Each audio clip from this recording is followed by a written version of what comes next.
In the Middle Ages, witchcraft was a topic that could make an entire village lock themselves indoors, peek suspiciously through their windows, and, while they were at it, check if their neighbor had suspicious warts or an excessive number of cats. It wasn't just a matter of superstition.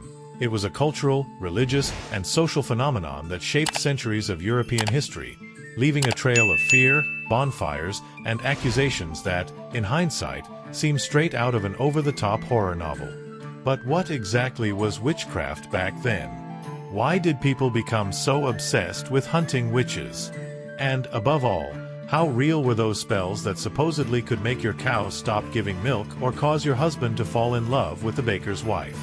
Let's dive into this cauldron of history, with a pinch of humor to avoid burning our fingers, and unravel every corner of this phenomenon that turned paranoia into a macabre art form, exploring in detail the beliefs, trials, practices, regional contexts, rituals, social motivations, psychological nuances, power dynamics, gender roles, and folk traditions that made witchcraft a specter haunting the medieval imagination. The Middle Ages, roughly spanning from the 5th to the 15th century, were not exactly a beacon of enlightenment and reason. It was a world where religion dominated every aspect of life, from how you tilled the land to how you combed your hair, or didn't, on Sundays. The Catholic Church held a monopoly on souls, and anything that smelled remotely of deviating from the faith was, at best, suspicious, and at worst, a one-way ticket to the stake. However, witchcraft wasn't always the terrifying specter it later became.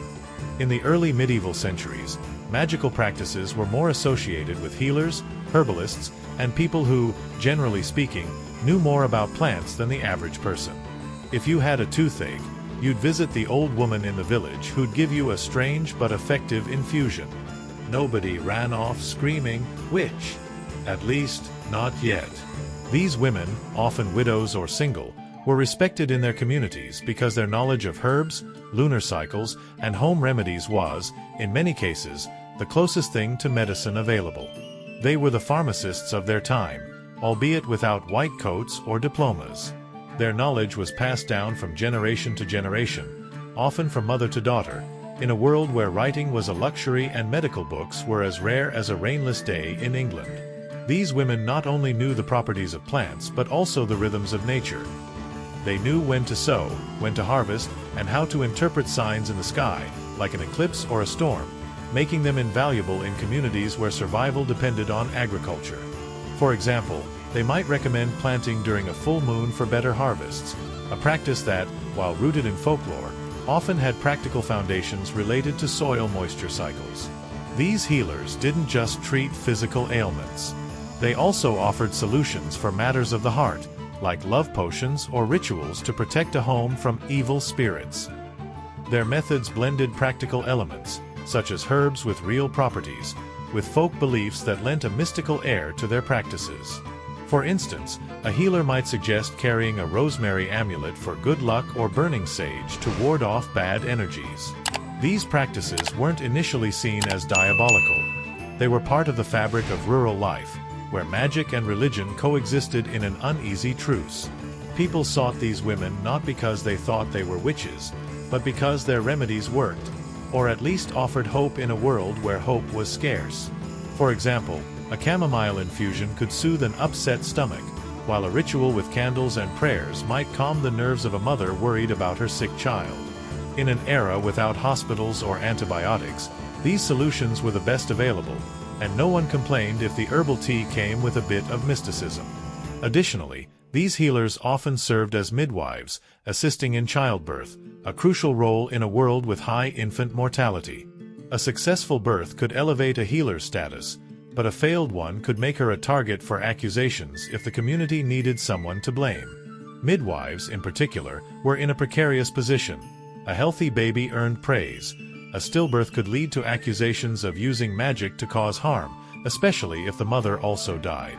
The shift began when the church, never fond of sharing the spotlight, decided that anything it didn't fully understand was potentially a deal with the devil. In an age where science was basically pray and hope it works, almost everything fell into the category of "I don't understand, therefore it's satanic." By the 13th century, witchcraft started to transform into a theological crime. not just a village quirk. The idea that someone could make a pact with the devil to gain supernatural powers became an obsession, especially in a context of crises, plagues, famines, wars, that drove people to seek scapegoats.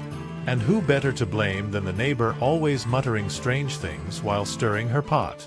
This shift wasn't instantaneous. It was a slow process fueled by theological texts, fiery sermons, and collective fear of the unknown. The church began to see popular practices as a threat to its authority, especially since many of these traditions had pagan roots that had never fully disappeared despite centuries of Christianization.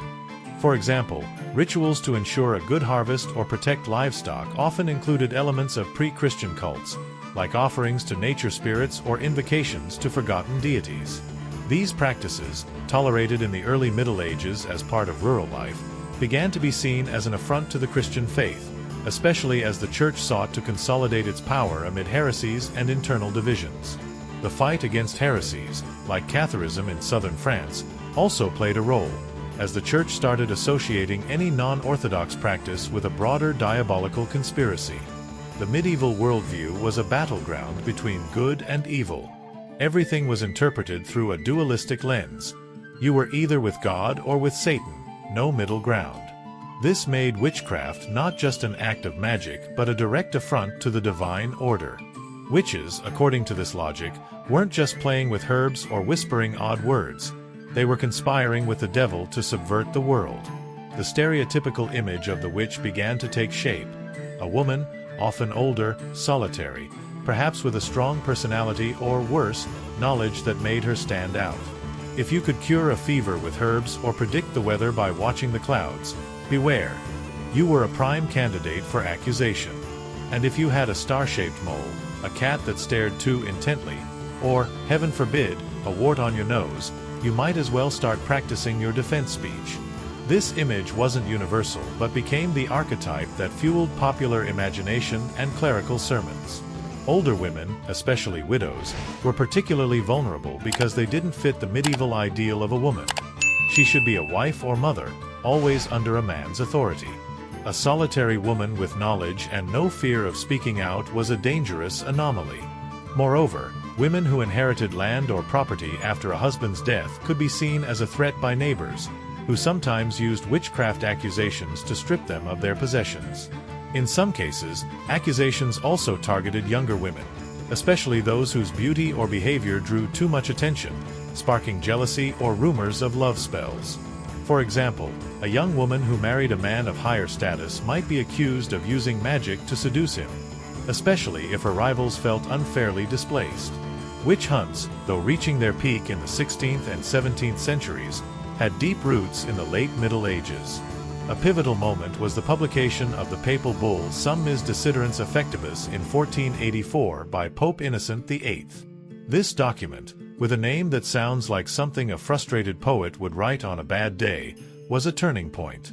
It didn't invent witch hunts, but it gave them official backing, like pouring gasoline on an already lit fire. The bull declared that witches existed, were a real threat, and were wreaking havoc with their demonic powers. It spoke of things like ruining crops, causing diseases, conjuring storms, and, of course, attending nocturnal meetings with the devil known as sabbats. These sabbats were described as demonic orgies where witches flew on broomsticks, danced with demons, and generally behaved like they were at a party that got wildly out of hand. The idea of someone flying on a broom seems laughable today, but in the Middle Ages, it was as believable as the news that a neighbor lost a chicken. Sabbats also included lurid details, like feasts serving revolting foods, toad soup, anyone, or rituals where witches sealed their pact with the devil, often with a kiss in a place we won't mention for decorum's sake. These stories weren't just terrifying. They were designed to scandalize and justify persecution. Preachers used these images to keep communities in a constant state of alertness, ensuring any unusual behavior was reported. Some sermons described sabbats in such detail that they sounded like scripts for a macabre play, with demons dancing under the moon and witches cackling as they plotted their misdeeds. These descriptions not only fueled fear but also created a narrative that made witchcraft seem like an organized threat, almost like a secret sect operating in the shadows. Shortly after, in 1486, two Dominican friars, Heinrich Kramer and Jacob Sprenger, published the Malleus Maleficarum, or Hammer of the Witches, a book that became the Bible of witch hunters. If you've ever wondered how to write a manual for sowing panic, this is the perfect example. The Malleus not only described how to identify a witch but also detailed methods for interrogating, torturing, and executing them. It was a text obsessed with women, arguing they were more prone to witchcraft because they were fragile, emotional, and easily tempted by the devil. Medieval misogyny at its finest, with a dash of theology to justify it. The book included specific questions for interrogations, like, "Have you ever flown on a broomstick?" Or, "Have you made a pact with the devil?" Imagine being on trial, exhausted, terrified, and asked if you've flown on a broom. What do you say? "No, but my broom is top-notch, just in case." The Malleus wasn't just a book. It was a tool of power that legitimized persecution and gave inquisitors a guide to act with impunity. It also offered practical advice, like searching for the devil's mark, a mole or scar that supposedly didn't bleed or hurt, or using torture to extract confessions. The book spread widely thanks to the printing press, which was starting to revolutionize Europe, becoming a medieval bestseller of terror. Not all clerics agreed with the Malleus. Some considered it exaggerated or even heretical, but its influence was undeniable. For example, in some regions, local judges used it as a legal guide, while in others, like Spain, the Inquisition viewed it with suspicion, preferring its own investigative methods. The Malleus also devoted entire chapters to explaining how witches could cause impotence, infertility, or even miscarriages, reinforcing the idea that women were responsible for society's reproductive woes. Witch trials were a macabre spectacle, closer to a horror circus than a legal process. Medieval justice wasn't exactly known for its impartiality. Accusations often stemmed from rumors, envy, or simple misunderstandings. For example, if your cow died and you recalled your neighbor giving you a weird look last week, that was enough to point fingers. The evidence was, to put it mildly, creative. One of the most famous tests was the water ordeal. They'd tie the accused hands and feet and throw her into a river. If she floated, she was a witch, because supposedly pure water rejected the devil's servants. Then they'd pull her out and, with luck, burn her. If she sank, she was innocent, but probably drowned. Not exactly a system designed to save lives. Other tests included searching for the devil's mark, which could be any mole, scar, or blemish on the skin.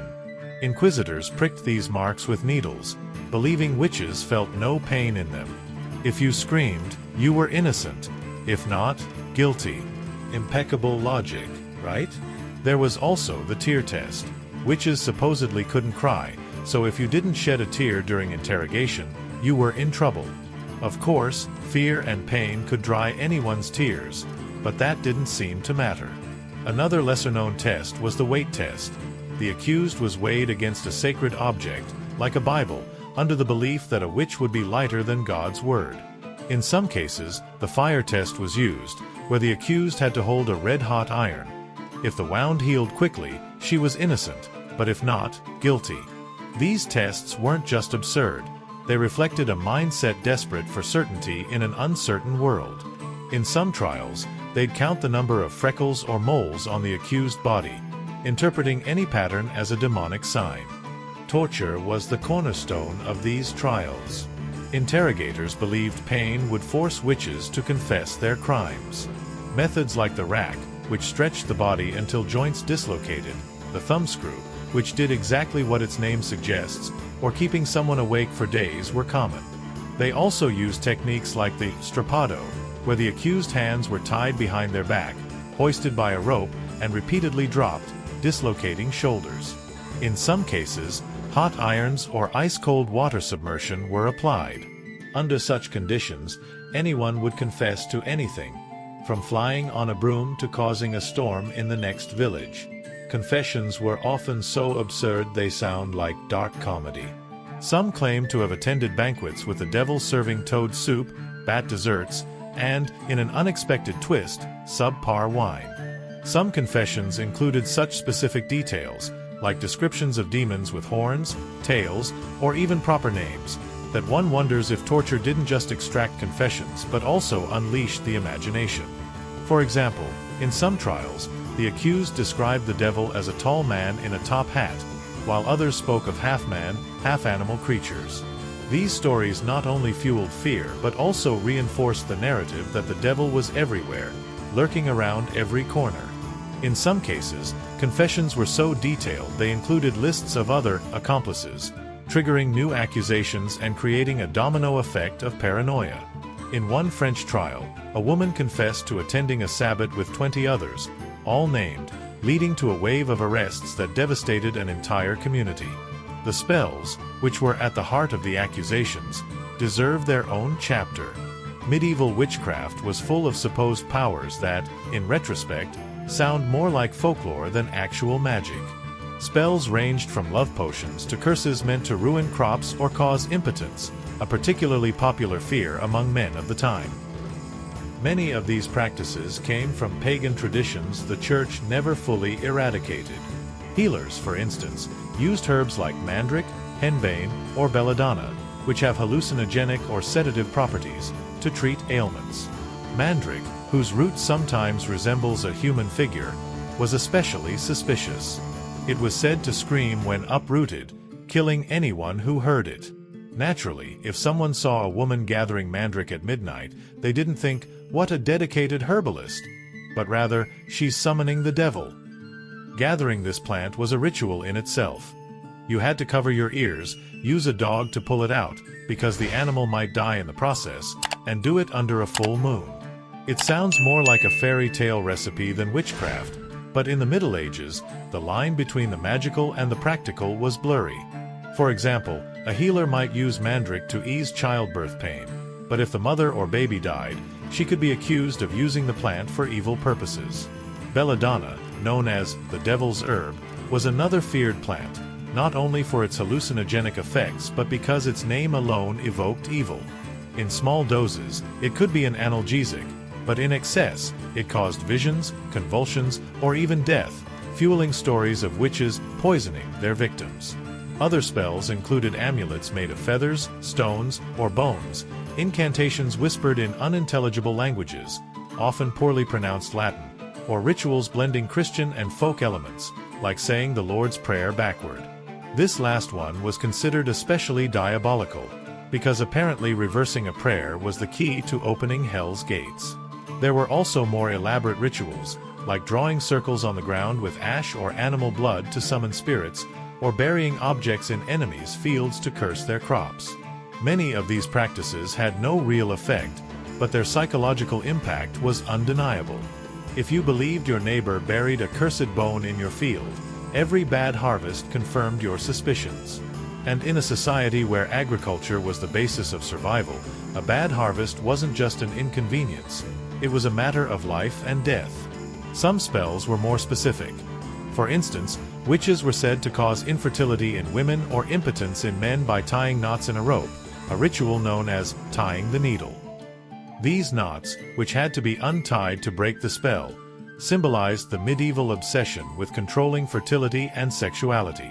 Other rituals involved wax or cloth dolls representing the victim, which were pricked or burned to cause harm. These spells were more symbolic than effective, but in a society where belief in magic was universal, the fear they generated was very real. In some cases, the accused admitted to using these dolls, but often only under torture, inventing details to satisfy their interrogators. The obsession with witches reflected the deep fears of medieval society. The Middle Ages were a period of constant uncertainty. The Black Death, which swept through Europe in the 14th century, killing a third of the population, was a perfect catalyst for blaming witches. If a plague ravaged your village, it was easier to point at the old woman living alone than to accept that no one knew what was happening. Witches became the ideal scapegoat for explaining the inexplicable, from storms to sick babies. In a world where science was in its infancy, magic seemed as valid an explanation as any. Add to that social tensions, like disputes over land, family rivalries, or resentment toward women who didn't fit traditional roles, and you have a perfect recipe for collective hysteria. For example, a woman who refused to marry or had a sharp tongue could be accused of witchcraft simply because her attitude challenged norms. In some cases, accusations were a way to settle personal grudges. If you didn't like the neighbor who always won at the market, you could suggest she'd hexed your goods so no one would buy them. In other cases, accusations stemmed from jealousy. A young, attractive woman who caught the eye of the village men could be targeted by rivals as a witch using spells to seduce. In rural communities where everyone knew each other, these personal conflicts could escalate quickly, turning a minor disagreement into a deadly accusation. For instance, in a 14th-century French village, a woman was accused of witchcraft after her neighbor lost several chickens. The man claimed she'd been muttering strange words near his coop, though she was probably just scolding him over a trivial matter. Not all victims of witch hunts were marginalized women, though that was the most common profile. Men were also accused, especially those involved in alchemy, astrology, or any activity that smelled of esoteric knowledge.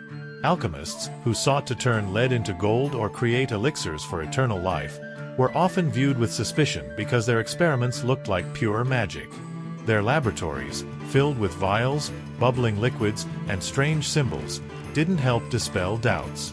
For example, an alchemist working with sulfur, which gave off an infernal smell, could be accused of summoning demons. Astrologers, who read the stars to predict the future, could also fall under scrutiny if their predictions were too accurate or too wrong. For instance, an astrologer who predicted a war's defeat might be accused of using magic to influence the outcome. Even clerics and nobles weren't entirely safe, though their status usually protected them. A famous case is Joan of Arc, who, though not specifically accused of witchcraft, was burned at the stake in 1431 for heresy, with accusations including supernatural visions and behavior deemed unfeminine for the time. If leading an army as a woman didn't put you on the suspect list, little else would. Lesser-known cases include the Benandanti in northern Italy, a group who claimed to fight witches in nocturnal visions to protect crops but were accused of witchcraft by the Inquisition because their practices seemed too close to magic. In some cases, even children were accused, especially if suspected of being corrupted by an adult witch, showing how far paranoia could spread. Burnings at the stake, by the way, weren't the only execution method, though they were the most iconic. Burning someone had religious symbolism. Fire purified the soul and destroyed evil. But hanging, beheading, or, in rare cases, banishment were also used.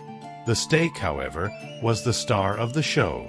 It was public, dramatic, and served as a warning to the village. Don't mess with the devil, or you'll end up as human barbecue.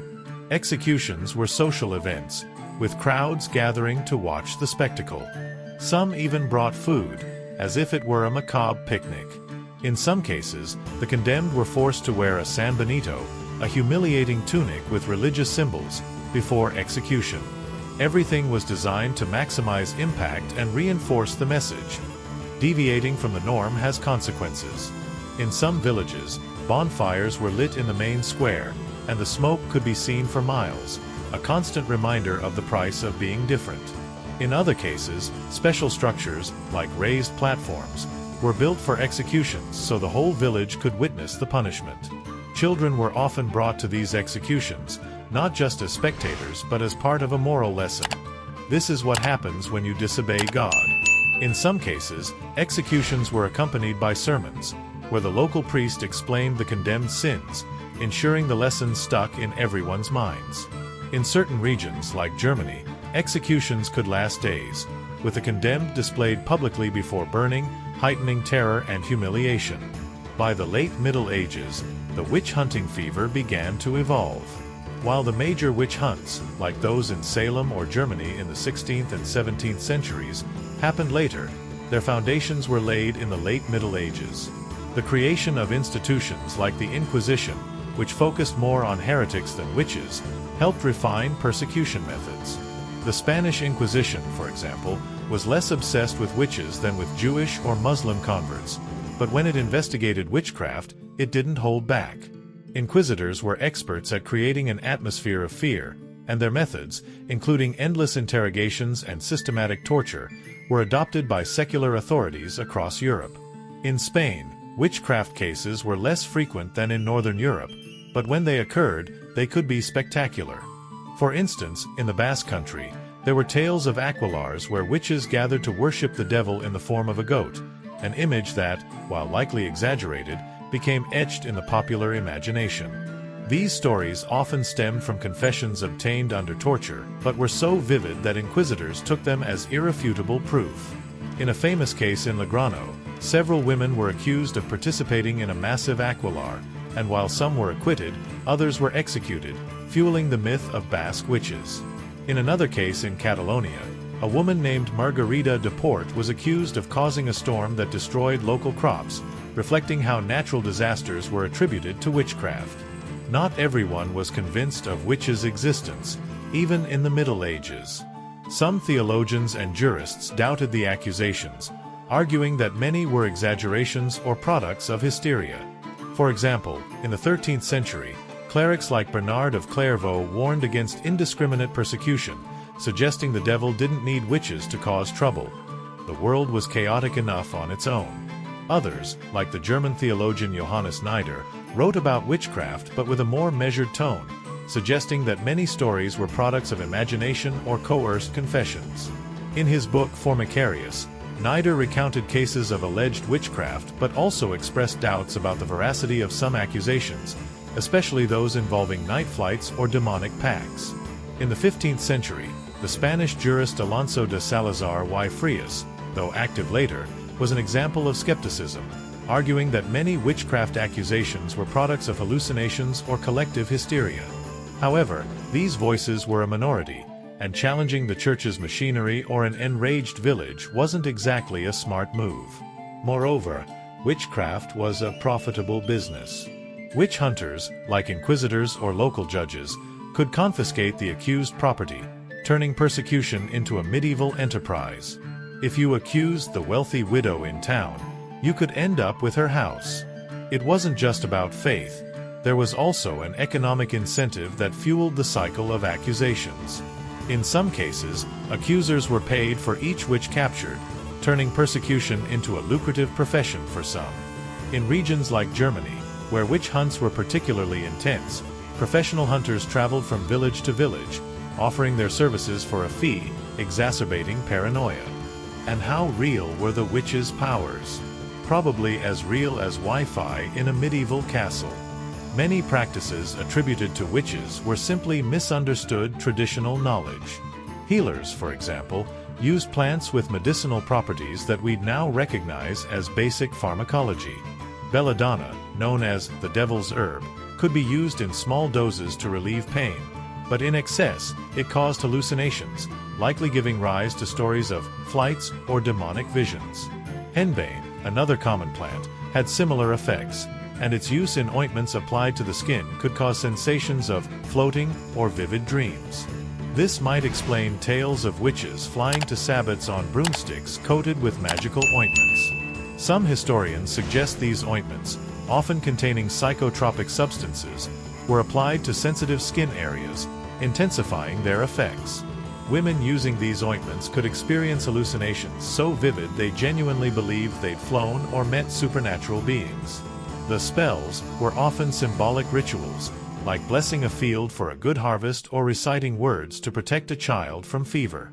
These rituals had nothing supernatural, but in a world where magic was as plausible as disease, any positive or negative outcome was attributed to invisible forces.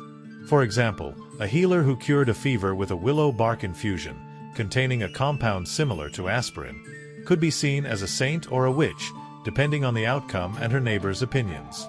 In some cases, a healer's success could spark envy, leading to witchcraft accusations if her method seemed too effective.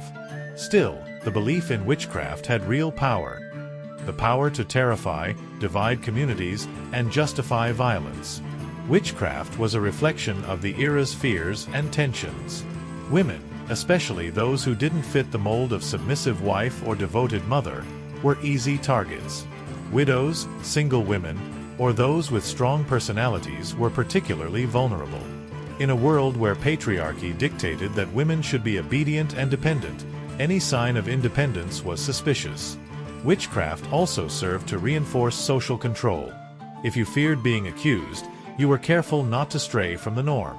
And in a society where the norm was to pray, work, and ask no questions, witchcraft was the perfect excuse to keep everyone in line. For example, in some villages, women who didn't attend church regularly or questioned the priest's authority could be accused of witchcraft, even without concrete evidence. The accusation alone was enough to ruin a reputation and, in many cases, a life. In a documented case in England, a woman was accused of witchcraft after refusing to pay a church tax, suggesting accusations could also punish disobedience. Witchcraft wasn't just a rural phenomenon, it reached cities and courts. In some cases, witchcraft accusations were used as political weapons. For example, in France, during Philip IV's reign, the Knights Templar were accused of heresy and witchcraft to justify their dissolution and the seizure of their wealth. The accusations included satanic rituals and demonic pacts, though most were likely fabricated to serve the king's interests. Similarly, in noble courts, witchcraft accusations could eliminate rivals. If you wanted to get rid of a court lady gaining too much influence, you could suggest she'd used spells to seduce the king. It was like hallway gossip, but with deadly consequences. In England, for instance, rumors circulated that Queens Lyke and Bullen had used witchcraft to win Henry VIII's heart, though these accusations were more political tools than genuine beliefs. In cities, witchcraft accusations could also be tied to economic competition. For example, a healer with too many clients might be accused by a rival doctor whose income was threatened. In some cases, apothecary or physician guilds pressured authorities to investigate healers, accusing them of using magic to attract customers. In a case in Florence, an herbalist was accused of witchcraft after a local apothecary lost clientele, illustrating how economic rivalries could fuel persecutions. Europe's regions experienced witchcraft differently. In the south, like Spain and Italy, the Inquisition was more focused on religious heresy than flying witches. In Spain, for example, witchcraft cases were relatively rare, and many accused were acquitted or received minor punishments. This was partly because the Spanish Inquisition had a more structured system, less prone to collective hysteria than Northern European witch hunts. However, when cases arose, they could be dramatic. In the Basque Country, tales of aquelarres where witches worshipped the devil as a goat, though likely exaggerated, became etched in the popular imagination. In the north, especially Germany and Scandinavia, witch hunts were more intense, fueled by political fragmentation and religious tensions between Catholics and Protestants. In Germany, small principalities competed to prove their piety, and hunting witches was a way to score points with the church or neighbors. In Scandinavia, witchcraft accusations were often tied to local beliefs about nature spirits, blending with Christian ideas about the devil. In Norway, for example, witches were often accused of causing storms that sank ships, an understandable fear in a region reliant on fishing and maritime trade.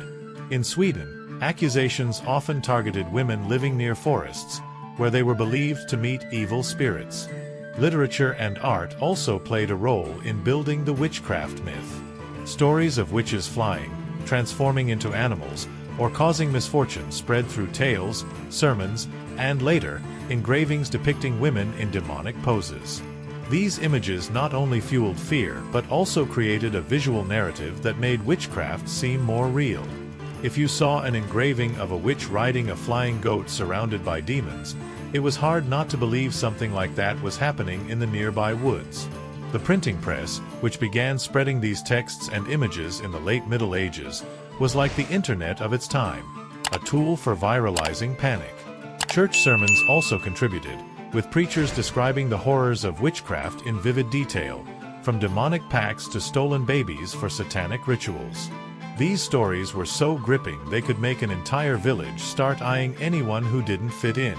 For example, some sermons described witches stealing children for ritual sacrifices, an accusation that was not only terrifying but also tapped into parents' deepest fears. In some cases, these stories were based on local legends, like the Lamia in Basque folklore, a mythical creature that became synonymous with witches in the Christian imagination. In other regions, like the Alps, tales of witches transforming into wolves or owls reinforced the link between witchcraft and the natural world. Animals also played a role in witchcraft accusations. Cats, especially black ones, were considered witches' companions, often seen as familiars or demonic spirits in disguise. This belief likely stemmed from cats' association with mystery and their nocturnal habits. If a woman lived alone with a cat, that was enough to raise suspicion. Other animals, like toads, ravens, or even dogs, could also be flagged as accomplices. In some trials, evidence included claims that a witch was seen talking to an animal, as if that proved a demonic pact. In reality, many of these women simply had pets or lived near wildlife, but in the medieval mind, a cat staring intently was as suspicious as a grimoire full of spells. In some cases, animals themselves were tried. There are records of cats and dogs executed alongside their owners, as if they were complicit in the alleged crimes. This obsession with animals reflects the medieval mindset, where the natural and supernatural were inextricably linked. In regions like Scotland, ravens were particularly feared, associated with death and bad omens. A woman seen feeding a raven could be accused of sending it to spy on neighbors or deliver messages to the devil. In other cases, toads were considered especially dangerous, believed to be used by witches to make poisons or potions. Witchcraft was also tied to natural cycles and the calendar. Accusations often intensified on specific dates, like Walpurgis Night, April 30th, when witches were believed to gather in the mountains for their Sabbaths. These dates were linked to pagan festivals the Church had tried to Christianize, but which retained an air of mystery.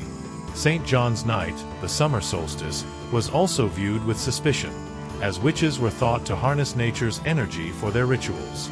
In some regions, bonfires were lit to protect against witches on these nights, an irony given that bonfires were also the fate of many accused. In other cases, communal rituals, like blessing fields or sprinkling holy water on homes, were performed to counter witches' influence. These rituals show how witchcraft wasn't just a phenomenon of persecution but also an integral part of daily life, where magical and religious beliefs were deeply intertwined.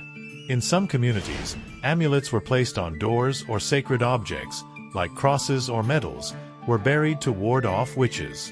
These practices, though Christian on the surface, often had roots in pagan traditions, illustrating the complexity of the medieval mindset. For example, in rural France, it was common to hang horseshoes or hawthorn branches on doorways to repel witches, a practice blending Christian beliefs with pre-Christian superstitions. In summary, witchcraft in the Middle Ages was far more than a group of women in pointy hats stirring smoky cauldrons.